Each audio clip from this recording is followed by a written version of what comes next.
Đây là cái cảnh vườn sau nhà của mình sau khi tuyết rơi đây các bạn, rất là đẹp luôn. Một cảnh tuyết trắng xóa. Vườn tuyết này mình không chăm sóc mà nhìn rất là đẹp nha các bạn. Đó, một màn tuyết phủ trắng xóa khắp nơi luôn nè.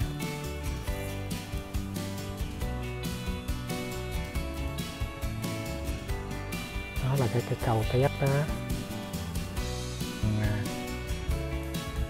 Cái hòn non bộ của mình phủ đầy tuyết trắng luôn.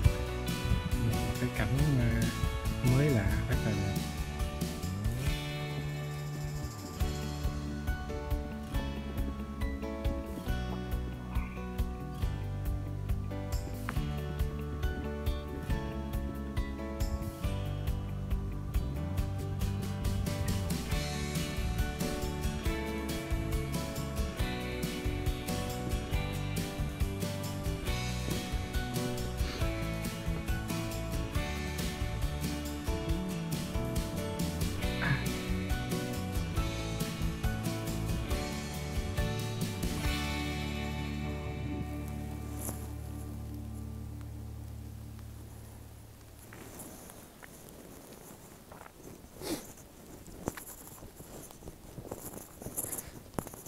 Chắc mình nghĩ chắc nó cũng cao, cũng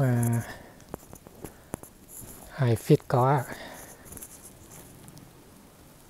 Này cái nóc nhà nó lên đó, nó đóng nhiều quá nó tuột xuống một đống luôn nè. Nó xa xa là cái vàng bầu, vàng bí của mình đó, bây giờ là đã thành là cái vàng tuyết.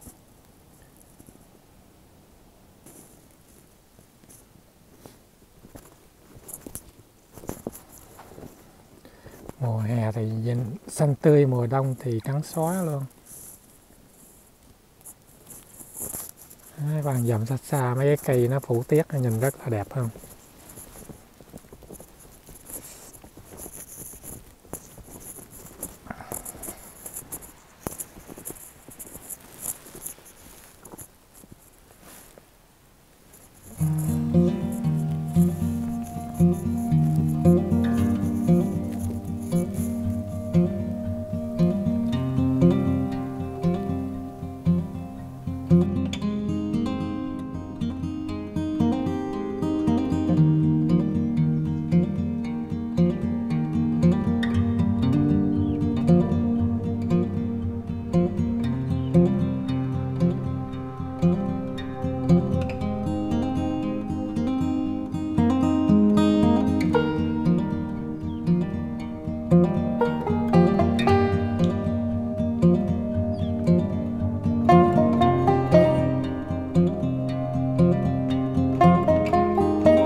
Thank you.